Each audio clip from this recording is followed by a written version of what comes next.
Hello everyone.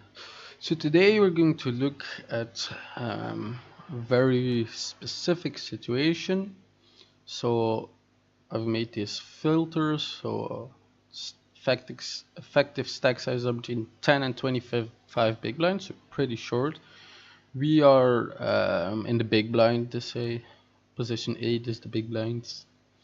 So we are facing a 2-bet, means someone is raised, and we called the 2-bet, so we didn't re-raise. There are only two players to the flop, and so we're basically heads up. That's one guy raising, mean big blind, and we're calling. And then we check, and the second player c-bets. So that's about it. As you can see, we're probably already doing at least few things right, because our win rate is very high in this spot, but we're going to look at the pots I lost. So first of all, maybe this hand is pretty interesting. So he fades a raise from early position, mid position. He's pretty short, so he's going to have a somewhat stronger range, or at least he should. And we call. So the flop comes this, and we will basically only have a gut shot. Our hand isn't that great. He c-bets rather small, but that's fine. It's not like he c-bets too small. And we make tiny raise, and he back jams, and of course we fold. But let's take a look at Solver, because especially for these short stack situations, Solver is like really good tool. So let's build this tree together. So we are out of position, and so we face an 18 big blind raise, I think. Yes. So we are going to be re-raising all in pretty frequently. So let's first, this is out of position, right? Out of position. Okay, so this is us from the big blind. So what is our range going to be? Something like this.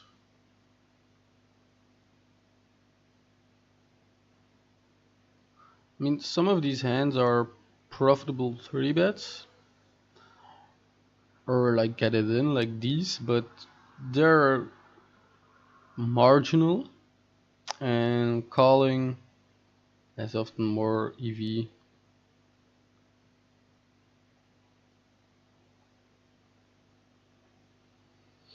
So something like this. Calling, and queen 10 suited is like 50%. Aces, I would say we also call sometimes, maybe like 50% of the time. These hands we're definitely going to jam. Also, all these pairs, they're very profitable rejams, and they don't, especially these small pairs, they don't really play that well post flop. Yeah, so this is our range, and then in position player is open raising 20 from 20 big blind stack, so he's going to be pretty tight, or at least he should be. Something like this. Yeah.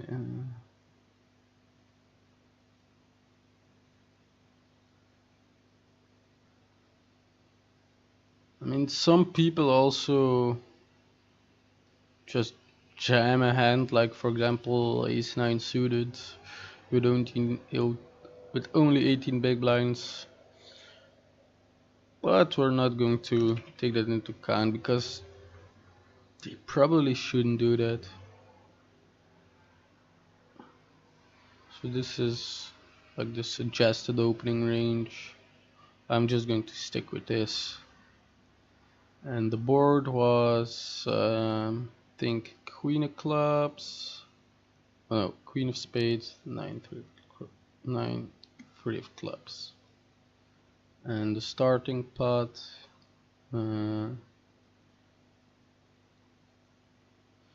is 5. Let's make it 54. And effective stack sizes are 154.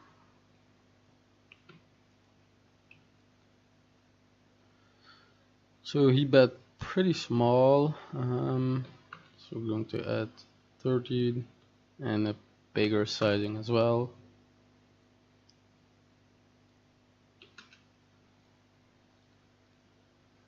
But how much did we raise? Like, not that much. A little bit under 3x, so let's put in 2.8x. Add all in as well. And we don't really dunk, right? But we can add in a dunk size unless the tree gets really big. Then on the turn,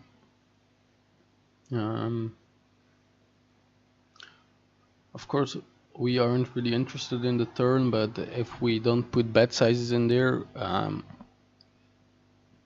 you can't really calculate the tree, because you gotta know what you gotta do in the turn to, you know, make a solid strategy on the flop, of course. So I'm going to add all ins at least. I'm going to add in some dunk sizes, raise sizes like this, and on the turn,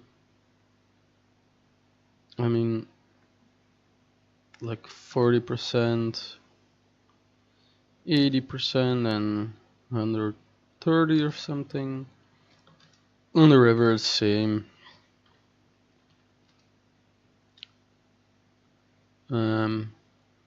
Let's just do the same here. Doesn't matter that much, especially when we're this short. There's basically only going to be like one street of raising, and on the next you're probably going to get it in. So it's pretty small tree, so calculations won't take too long, but of course will take a few minutes first build the tree and then calculate. So I'm going to stop the video and I'll see you when the calculations are done. So we are back. Calculations didn't take that long, 200 seconds. It was a pretty small tree anyways. So as always, the big blind checks to the preflop aggressor, and he's going to bet the small sizing basically always with any hand. So that's job well done by the opponent. And now let's take a look. So we fold a lot of crap, and the question is, what are we raising? So Jack 8 is sometimes raising, but as you can see, the EV really isn't that big. He's basically only doing it when he has a club, and otherwise he's actually just folding and sometimes calling with basically no EVs. So this check raise is most likely a mistake. Well, not most likely, it is a mistake. Yeah, so we got our answer, but of course we're going to look a little bit deeper at strategy we should use. So we're basically jamming every queen all in except with the clubs, but with the deuce only with clubs. But the stronger our kicker gets, the less likely we are to get it in with our clubs. But as you can see, for example, Queen 8 is always going to raise. And interesting, we don't really go all in, except with a few of these queens, but mostly we just raise to rather small sizing. And let's say we, for example, we decide to raise Queen 6 and he jams. We are always calling every queen. So back to our flop strategy. So what else are we going to be raising? For example, our small ace with the ace of clubs is going to raise, and otherwise we're just folding. But as you can see, the EV is also pretty small. So yeah, Puck 3s is going to raise most of the time.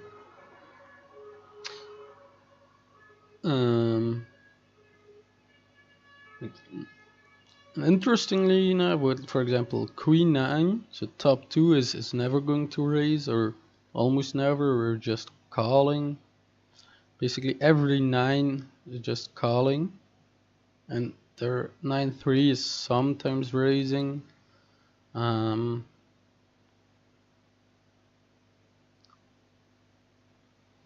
just calling. King Jack is sometimes raising when we have the clubs, especially. Sometimes even raising all in. But I wouldn't. Maybe we shouldn't disregard this option, especially with these weaker queens with no backdoor flush draw. Really benefit from getting them in. So with the Jack 10, it's same story. If we have a club, we raise often, not all the time. Yeah. Ace 10, so the nut flush draws are also always raised, and except for Ace Jack, for some reason, yeah, the V of calling is just higher, I guess. I don't really know why.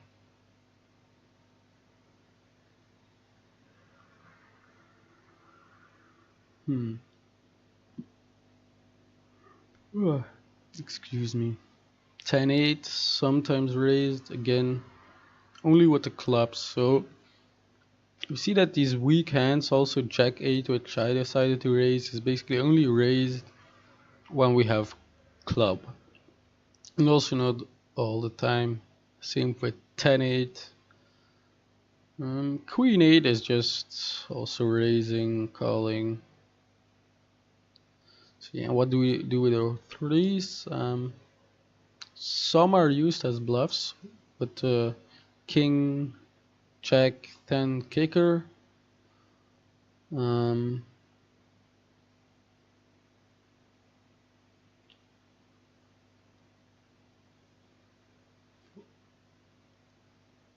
Yeah, that's about it. Yeah. Let's say, for example, we have 10-9 and we call, and very bad turn comes. What is a very bad turn? The King of Spades. So we then check, and then where can I see the stack sizes left?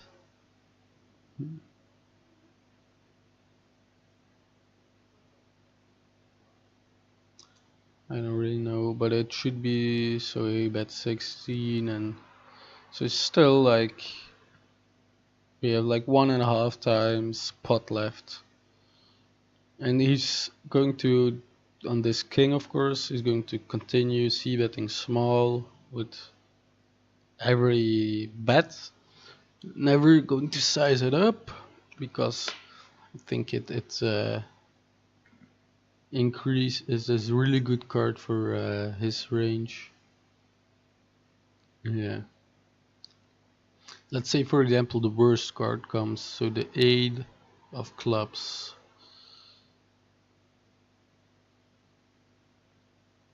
We actually lead sometimes.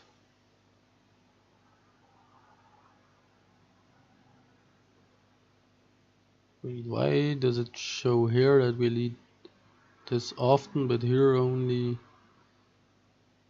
basically never? Huh, strange.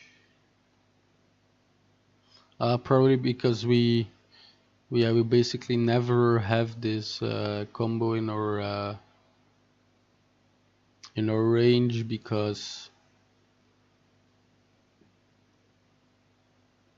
we actually do have it in our range. Interesting. It's kind of strange.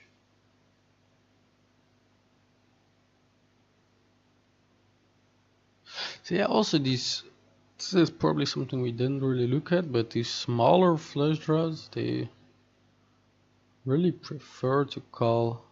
This is because we already know this card? No, right? No, of course not.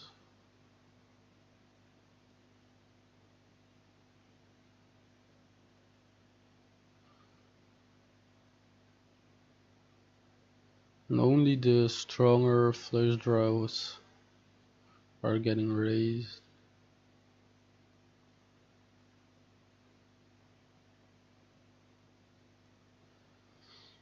Anyways, let's continue to this 8, which is probably, oh, we already saw this was a really good card for us. So we check, and he's betting way less on this card. He's checking 53%, while on the king it was like only 20 and a bit percent checking. Yeah, 26.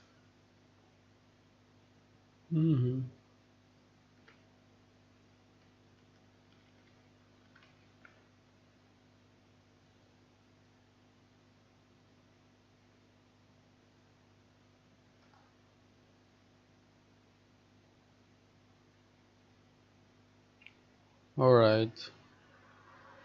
So again,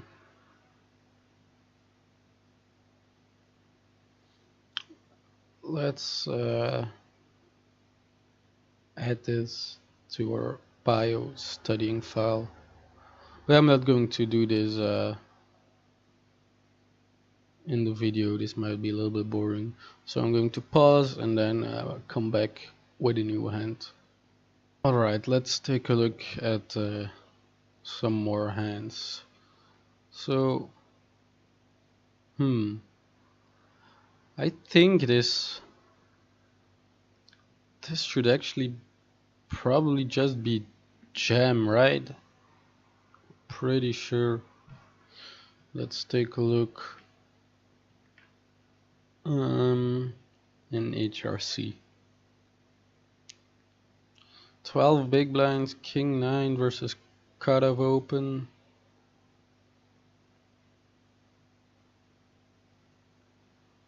So he opened to 2 big blinds, I think. Yes. Let's finish.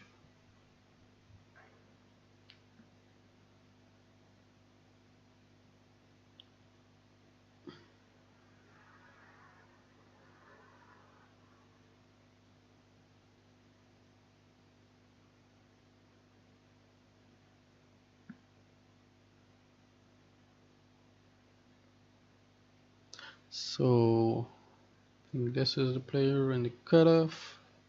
No, this one.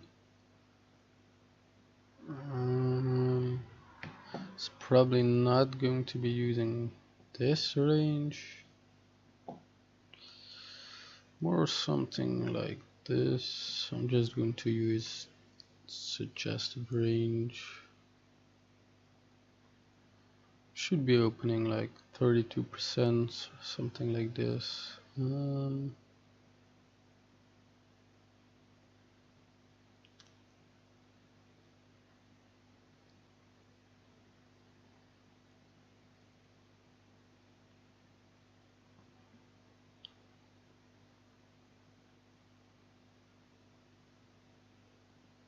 I think in reality people still open a little bit too much of like 7-6 suited and 6-5 suited. But at these short stack depths, they're just too weak. You don't really flop top pairs to get the stack off. Also, they can't call a rejam, so they're actually just not that profitable opens. Like I've said in some videos before, these hands are especially good when deep because they can make nutted hands, they can make straights, can make flushes, and you benefit especially when you're very deep from making these very strong hands because you can win a lot of chips, of course. And when you're shorter, you really just want to make top pair, so that's why these kings are much better to open. Because if you flop a king, you're basically always getting it in, unless it's like king, queen, jack with 3 clubs or something. So yeah, this is his opening range, and when we jam, he's going to be calling quite a lot. I'm just going to let it rerun like this and see what HRC says that he's going to be calling. Something like this, but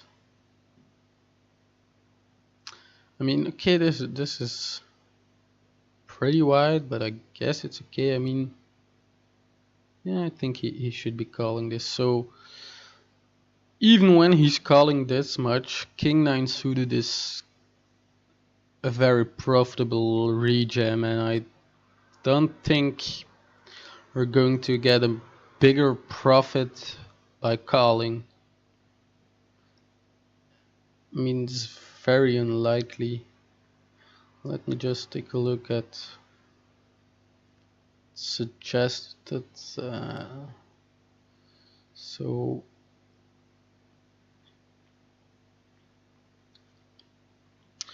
my ranges I got from the tournament masterclass, they say that's like 50% you're going to jam King 9 suited under 20 big blinds, and otherwise we defend. But since we only have 12 big blinds, I mean, this is a pretty high win rate. I think we should have just jammed this hand.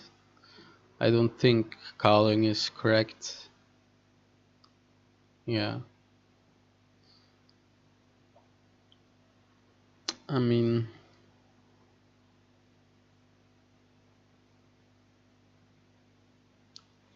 yeah, this is just a mistake. Of course, on this flop, this is just a no-brainer all in. We have top pair, second best kicker. There's already 7 and something big blinds in the pot. We only have 10 left. So, I mean, this is a no-brainer, get it in. Unfortunately, he called with a flush draw and he won. But as he probably don't have that much equity because we have his king. See, he only has 36% equity, and that's basically the equity that a flush draw has. So, I mean, we got it in pretty good here. But still, I think rejamming would have been better. He probably, I mean, would he have called Orlin? I think he should have, according to. Yeah, look, he should have, but it's a very marginal call. In fact, only. Well, very marginal is maybe a little bit exaggerated, but it's not a fist bump call. And I mean, especially at lower stakes, people are going to often fold these. So Definitely misplay on my hand, my part. We should have definitely get it in before the flop. And this is a hand I have tagged as pre-flop where I wasn't sure. Why wasn't I sure? I think this is a pretty easy call.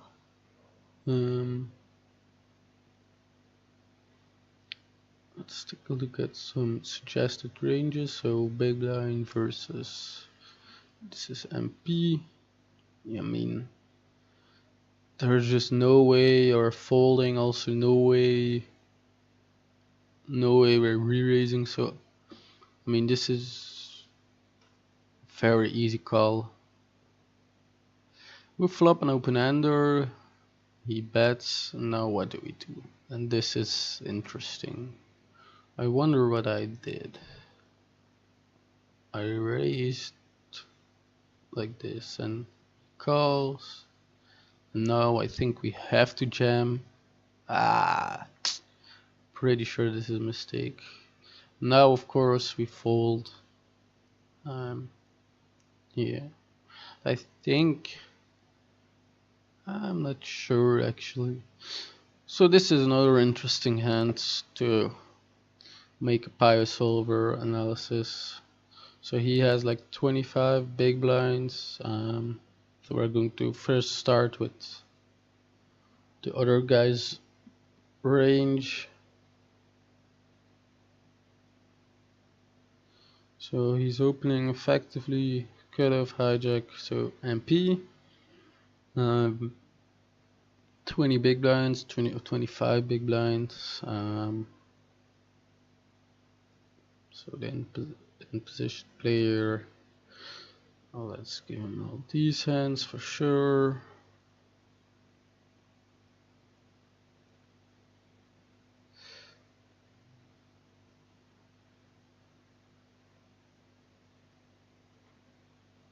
Something like this, maybe. Let's add in a little bit of this, some this.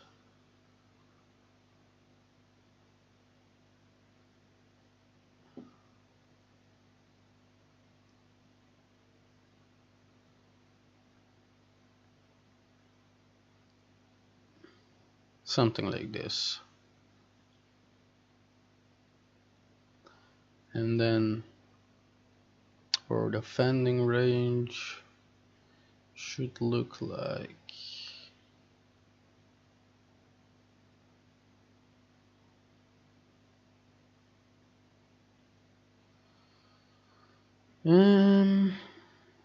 something like this.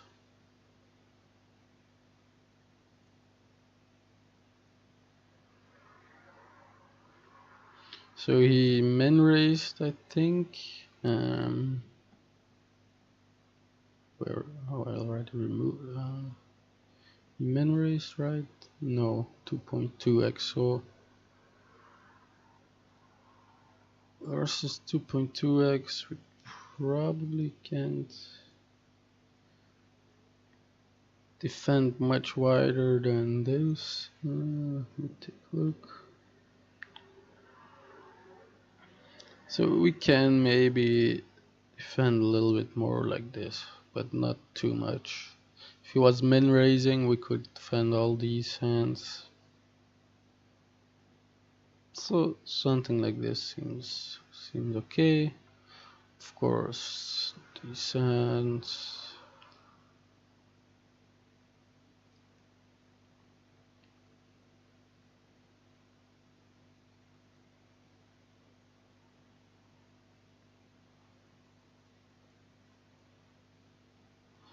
And these are used as some 3-bet bluffs, but 25 big blinds, can't really 3-bet bluff that much. Maybe this is a little bit too much, or too infrequently bluffing. Something like this.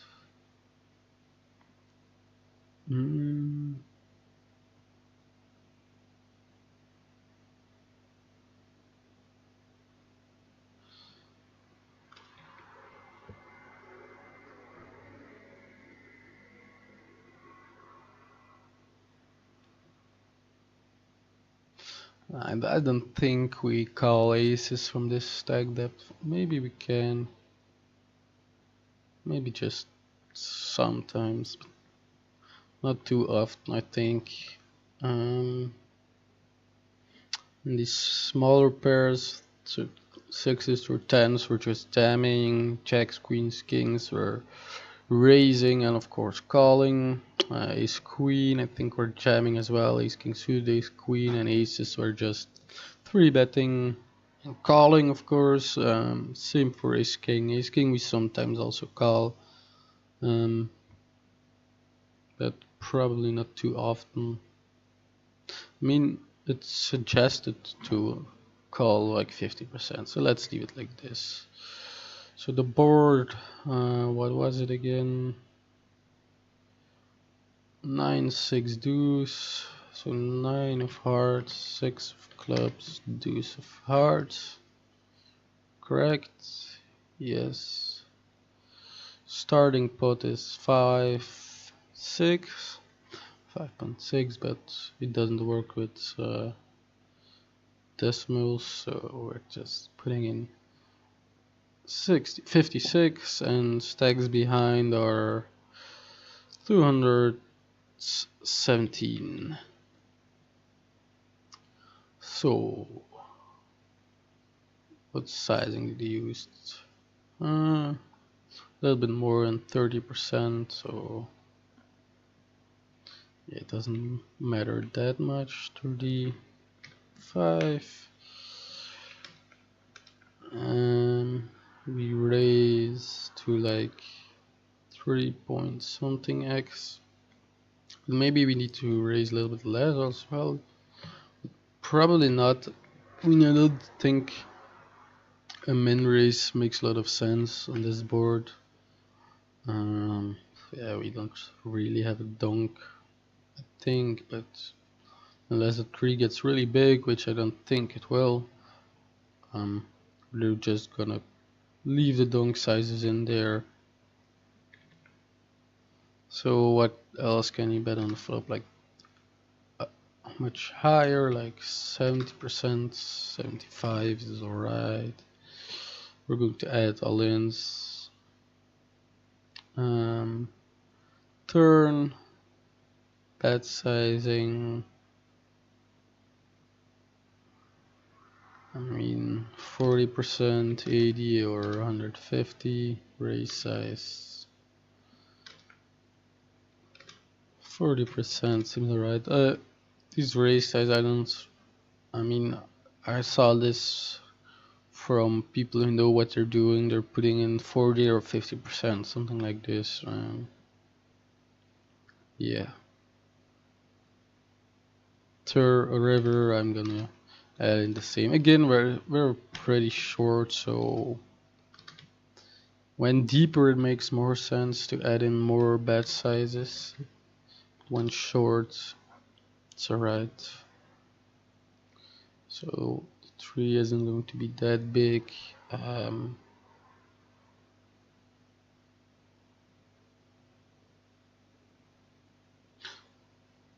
Right, let's build the tree and let's calculate. And again, I'm going to pause for now and come back when we have the result. Alright, so here we are. Let's take a look. So again, we check, and now he isn't betting 100% anymore because this board favors us way more than the board before. In fact, in position player has 56.6% equity, we have 43%, so they can just start betting. We also have way more nutted hands. We have more, well, basically only 9-6, I would say. Also 6 deuce, 9 deuce. We all have these hands and they don't. We don't have pocket 9s or pocket 6s, but yeah. Still, they can't bet that much. And now We see they also use a bigger sizing. Um, so with a lot of nines, they use the bigger sizing. With some overpairs like tens and jacks. Um, yeah, ace nine also uses the bigger sizing, but there's not a single hand that always wants to bet big. In fact, most hands still want to bet on the smaller side most of the time. So he bets, and then our strategy is this. So what was the hand again that we have? 7-8 offsuit, right?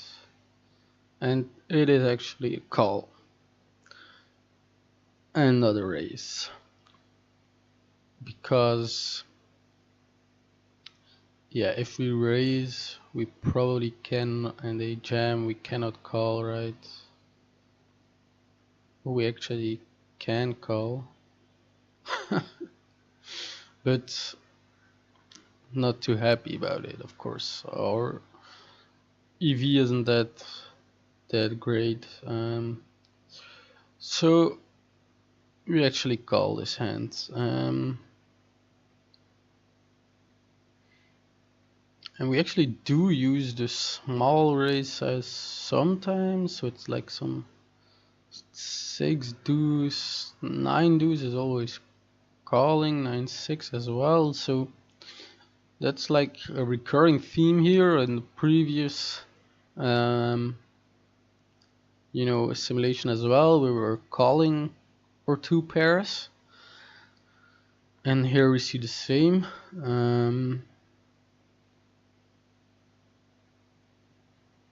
Yeah, and like most of our nines, we're raising pretty big. Well, 3x like we did. But again, not with the hand we had. So again, a mistake. What are we doing with the flush draws? We're raising them for the most part.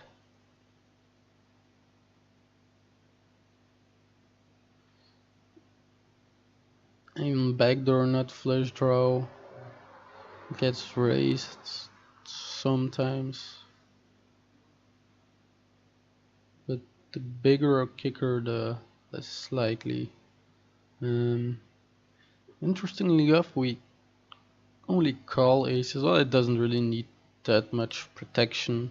You can see when we don't have the heart, we raise a little bit more because it needs a little bit more protection, but it's pretty negligible. So some bluffs, for example, are like ace 8, ace 7 with hearts. Without a heart, we're just folding. Ace 6, of course, it's basically always a call. And here with the weakest aces, we're raising as a bluff with the ace of hearts. Ace deuce is of course calling because we have the pair. Yeah. So we basically raise a lot of 9x and then a lot of flush draws. Pocket threes is actually used as bluff quite often without the heart. Deuces, though interestingly, deuces we just call as well. So really strong hands we're actually calling, and the strong top pairs we're raising. The also the weakest ones, but or at least 9-8. When we still have the straight possibilities where we can comfortably get it in on the turn when we also turn a gotcha or open-ended straight draw. Mm-hmm. So yeah, 7-8, never raising. Again, a mistake. I guess it's just not.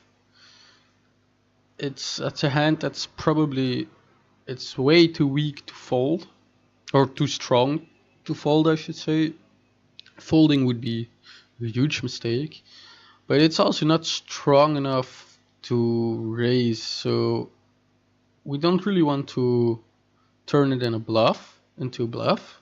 Um, because it's too strong to bluff with and it's not strong enough to get it in. Makes a lot of sense actually. Yeah. So what was the effective stack size? 24. So okay, makes sense that we don't have an all-in sizing for this stack depth.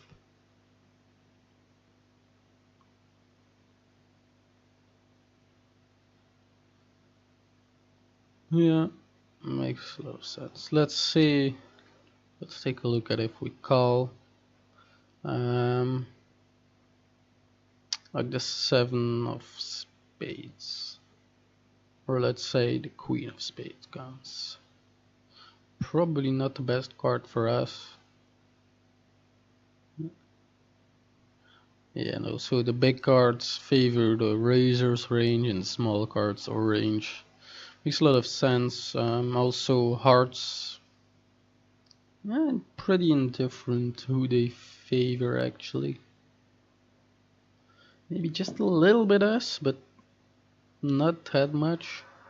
Um, Anyways, we again check. I assume that, for example, on a card that's probably really good for us, the 7 of hearts, we do have a little bit of a leading range, but it's actually very small leading range.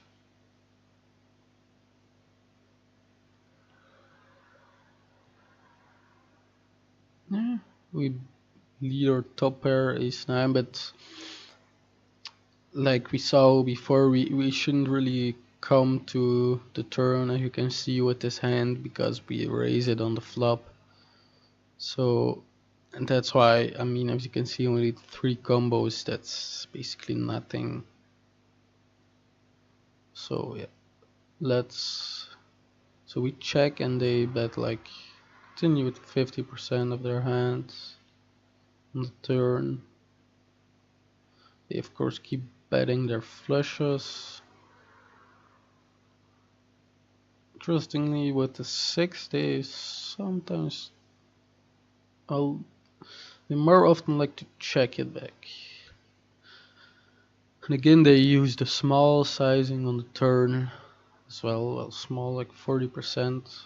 So no big sizing is used on this turn. Let's take a look at the queen. So in this turn we don't have a leading range at all, and now they start betting big a lot more often, and they are rarely, if ever, check this queen.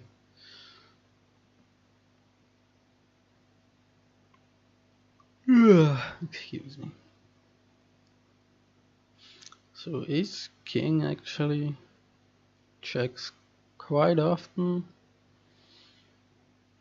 10-8 is probably giving up.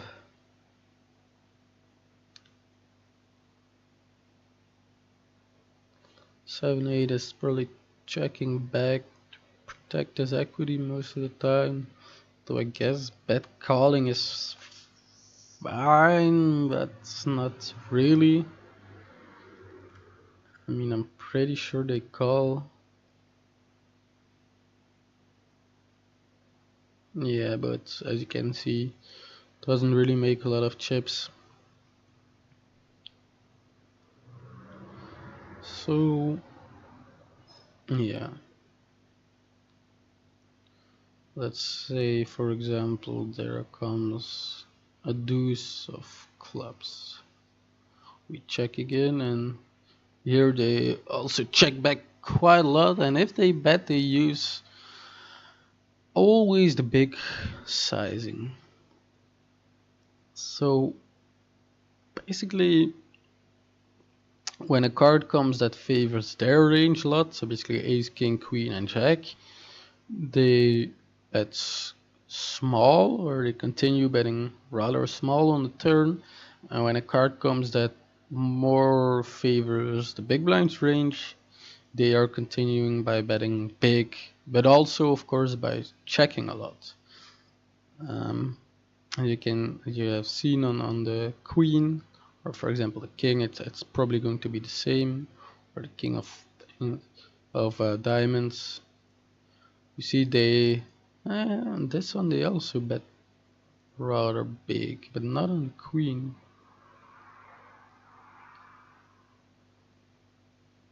Oh, they do bet big on this queen as well.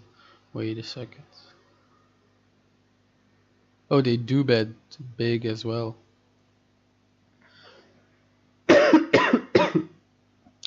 There's basically no checking, they just continue firing. I mean, it makes a lot of sense, right? Every queen becomes value bet now. Also, you're not that afraid of your opponent having a queen, so you can keep value betting your strong nines, or your pocket jacks and tens. Yeah, we have some gives up, but not a lot. Ace king is not really give up. You check and you hope to get to showdown, I guess. And I mean, you're going to win sometimes. I mean, I won't say often, but at least sometimes, yeah. Alright, I'm again going to, I'm first going to save. See, this was MP versus Big Blind 24. Big blinds deep. And the board was 9 deuce suited 6, so suit. Right? Yes. Alright, let's do one more hand, and then we're going to be done for today. So let's search for another hand. This is four-handed, doesn't really matter. I also don't know why I have this tagged as pre-flop decision, because in my opinion this is just a crystal clear flat call. When did I play this hand? Not too long ago, like a month ago. I mean, might be a mistake. So we call. Flop pretty good, and so what we already know from previous simulations is that this will most likely be call, right? So he bets very small, and I decide to jam. Probably not a correct play, right?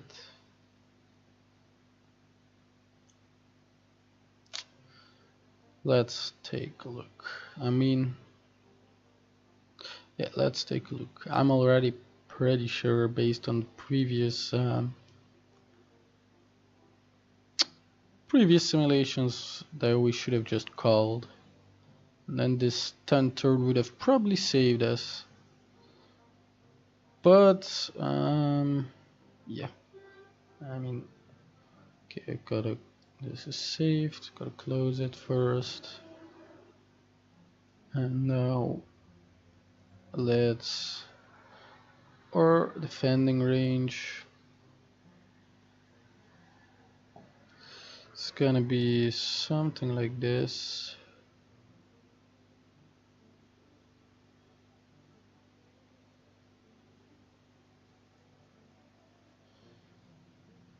It's 2.5x, so should fold a little bit more. We're jamming every pair. I'm going to use some of these as bluffs. Ace jack suited is probably 3-bet folding or just rejamming. King queen suited. I mean, you can rejam, but apparently it's more plus EV to flat. Jamming every pair or 3-bet thing, getting it in, and apparently these, and actually these are good hands to 3-bet bluff with, so we're going to leave them out. So this is our range, and in position, cutoff open, 24 big blinds, probably opening all this shit, maybe not these, probably something like this. Let me just speak a little bit, or like rather cheat a little bit.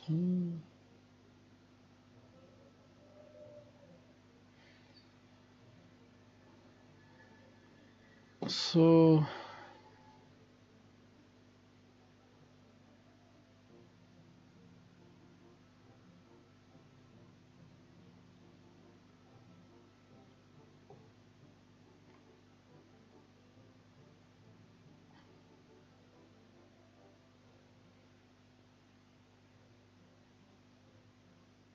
let's add in some weights like this, maybe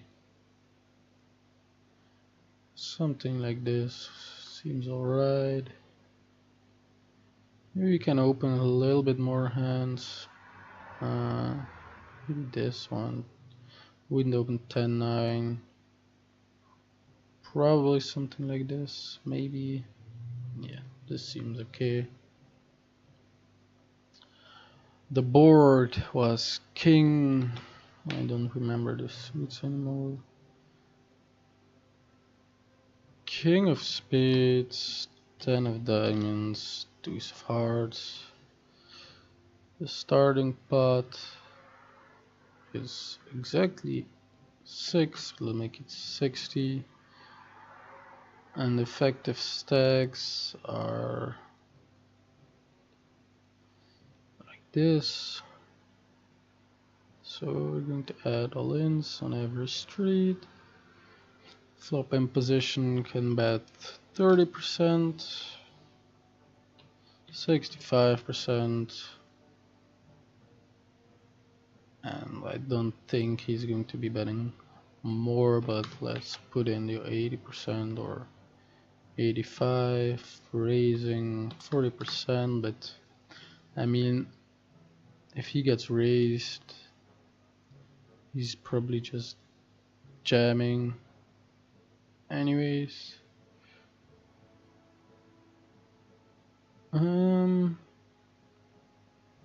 So donk size, I mean, we're not really going to donk, but I like to put it in because sometimes it mixes up the results or screws it over because of the fact that you can't donk, and then makes more sense to check, for example. Although donking is when people bet when you still have the betting lead. Turn, let's go like this. King actually is very similar as all the other things. So we raise maybe 3x, or apparently all in.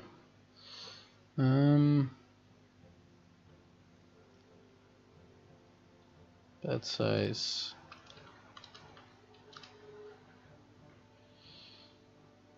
And the same here. Again, not the biggest tree because of very small stack to pot ratio. There's not too many. It can go raise, call, raise, raise, call, raise, because you're already all in. When one other guy raises and calls, and on the next street you're probably less than pot behind, so there's no more raising. So let's build a tree. Okay. And let's calculate, and I'll see you guys in a few minutes. So we are back with the results. Let's take a look. So we check as the big blind, and so he's not c-betting all the time, except in fact, I want to say he's c-betting a lot less than I thought he would. Only 40 big blinds, so strangely enough he's checking king 10 some of the time, especially the suited part. Kinda strange, makes sense. And the weakest kings he's all checking them back quite a few percent of the time. Ace highs are often decent c-bets. The stronger your ace high, the less likely, apparently. The pairs aren't c-bet in this case. Often they are. It's hand like 5-6 suited is 7-6 and 7-8. They are all used as bets.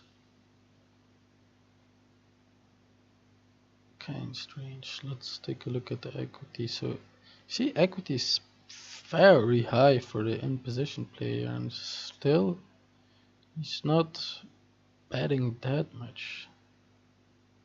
Kind of strange. And if he's betting, he's always betting small, which I thought would be the case.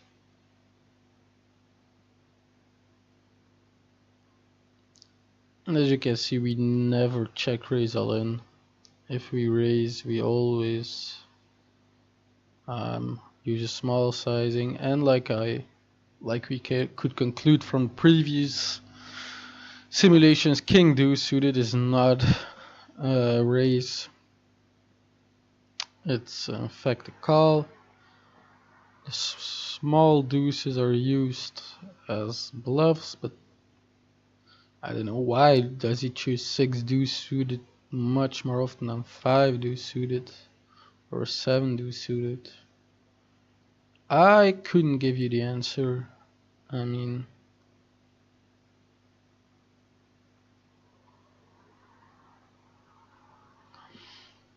I don't know. And he's deciding to raise the deuces without the backdoor flush draw most of the time. And then as soon as your kicker becomes pretty relevant, he isn't really check raising them as a bluff anymore because they're probably strong enough to call.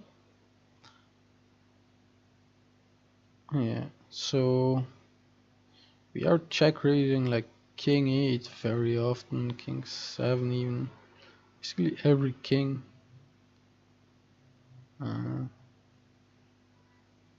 And also not king 10 suited, but king 10 off most of the times. Not always. Every 10 is a call, basically, which makes a lot of sense. Except 10 deuce, we're sometimes raising, but as you can see, the EV of calling is actually highest. So yeah, getting it in there is not a good play. We're actually raising these small suited aces with backdoors as a bluff. I wonder, for example, if we continue, let's say we raise with ace 4. So raise, they call, and it doesn't really matter, the 6 comes. And then we actually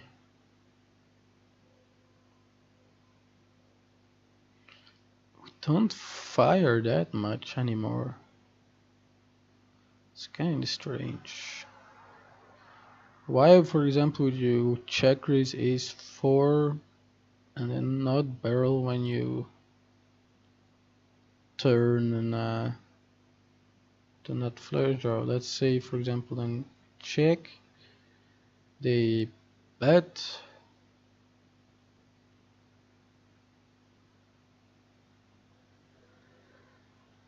I think, bet, and then we just call, not raise.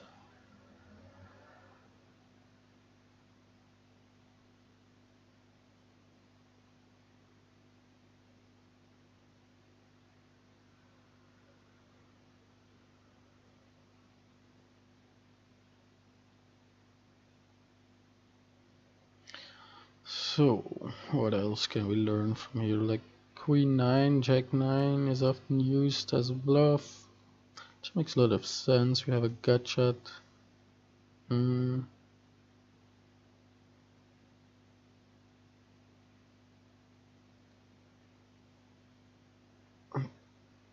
Jack 8, we don't have a gut shot. You can see that EV is very marginal. Even 9-8, but the backdoor is sometimes used as a bluff. As you can see, the EV of these hands are very small.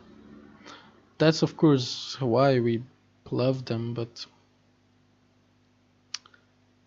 I don't know. Let's say, for example, that we raise. What is he supposed to call? He's, for example, supposed to call basically any 10, in 10-7. I think 10-7 is a hand a lot of people don't see bet, which is correct, right? Yeah, they shouldn't see bet it very often.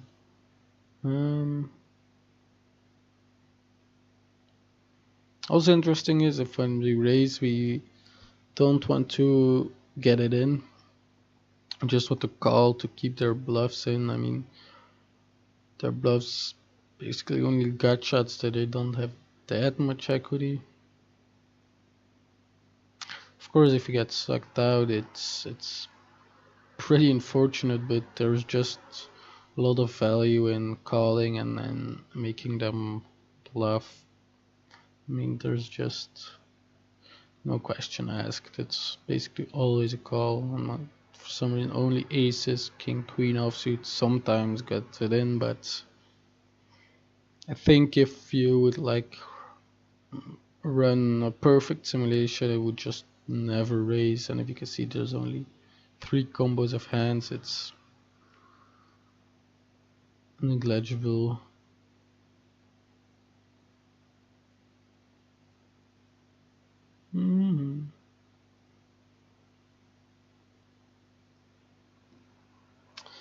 It surprises me a bit that he's like raising these hands so often.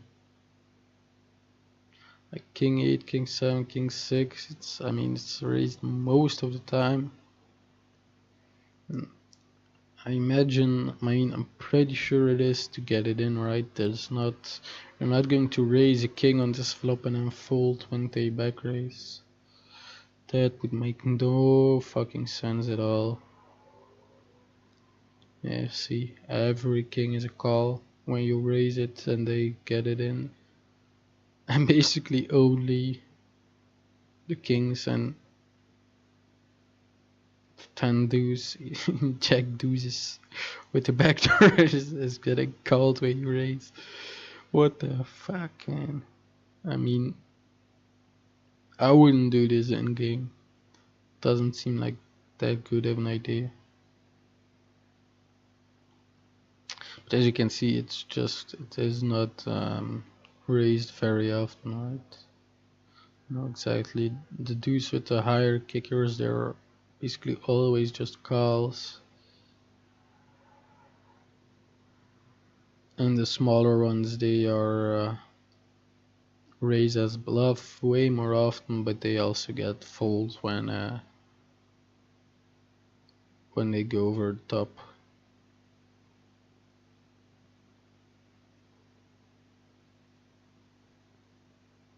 Hmm.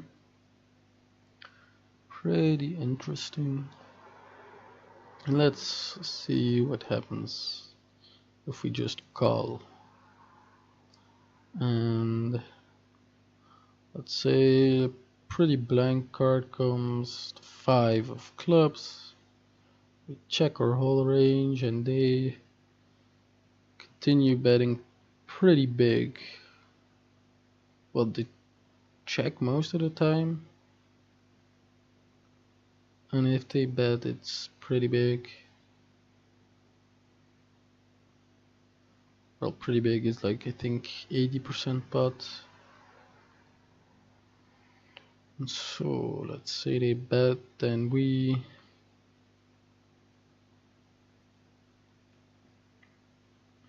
still calling with this 10, but why is 10-6 a fold, 10-7, but not 10-3? Of course, we're calling every king again if we didn't raise. Queen Jack, interestingly, is a fold now. I guess that is why they bet so big, although it's probably our only open-ender.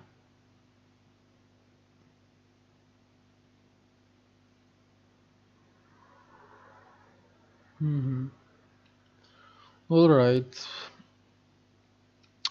we got our answer. Our question, of course, display. No good. No good. Just call. And let's say we called, right? So we go back, they bet, we call, and the turn is a 10 of spades, no hearts. 10 of hearts. Wow, we lead this. Yeah, makes a lot of sense. We lead basically every 10, except for king 10 or 10 deuce. So full houses we don't raise. And also with 10. Sorry. The 10 with the highest kickers are also not raised, except with the 10, because then we just stack off other weaker 10s. Interesting. We actually lead way more often than well, not way more often, but we lead more than we check on this turn. Very interesting. We lead a lot of flush draws. I mean, just some random queen 9s, queen 8s, some random ace 7 suited, king deuce sometimes, but not too often. So we check, and they actually check back their king 10. It's pretty interesting. Makes a lot of sense, right?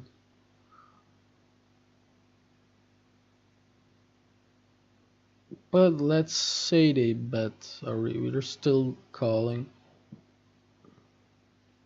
with our king.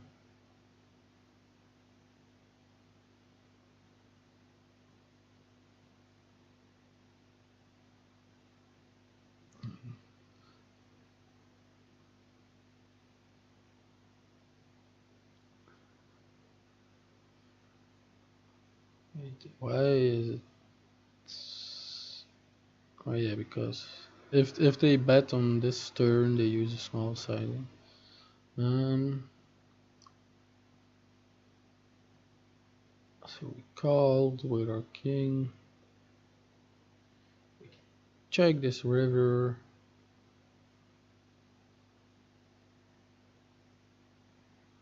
And if they go in, I suppose we call, but it's very marginal. I mean, against 99% of the players, I would just fold here, because you can see that even against a very aggressive opponent, which Power Solver is. The GTO play is pretty aggressive. Um, it's only a very, very, very marginal profit. So I would definitely fold.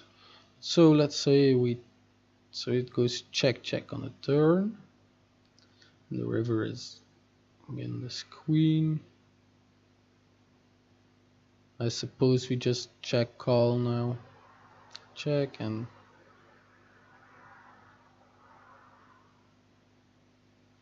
now king 10.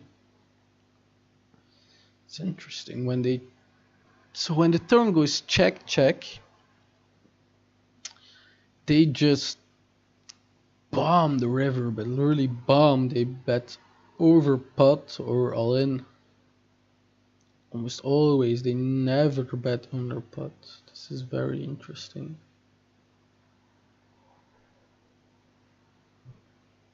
So they bomb king 10, and I suppose king deuce suited is. I mean, yeah, it's an even more marginal call. I mean, I would never call this again against most players, because how many players are going to bomb this river with 7-9, with 9-8, with 7-6, 6-5, 7-8, check 9? Yes, they got a straight, but check 8, check 7. Not too many people are going to do that, right? So we got only hands that don't. I don't know, they do overbet. Not always.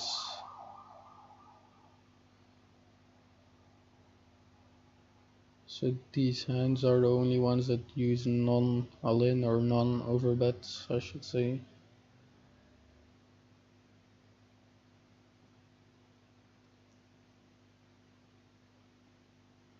Do we check? Yeah, we check fairly often. With these hands, I mean with 7-9 we always check.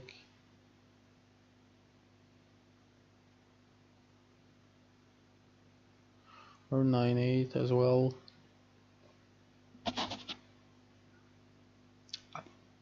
I wonder why.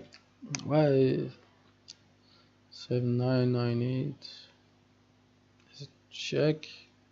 7-8, 7-6 is bad as a bluff most of. I don't really know.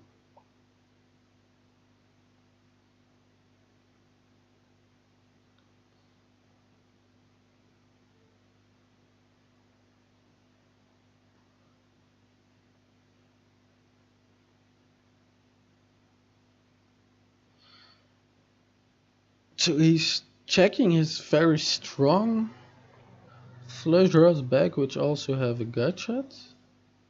But the weak flush draws, he's going to bet. And I suppose if he bets, so he's betting small sizing.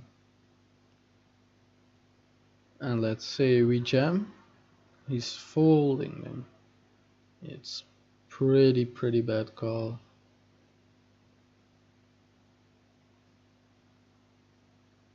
Alright, this was it for today. Pretty interesting topic. I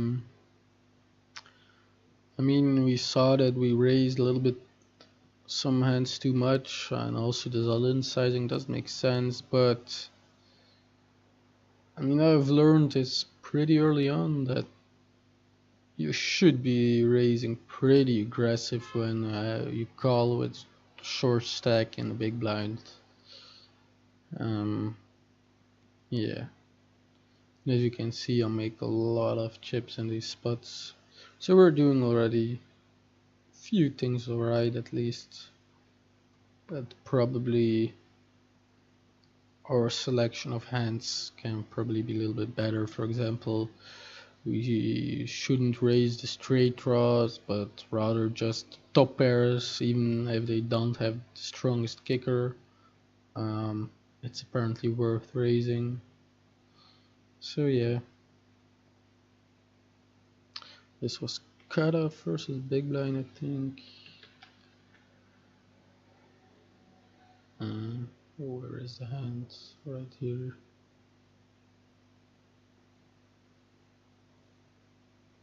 24 big blinds. King 10 deuce rainbow.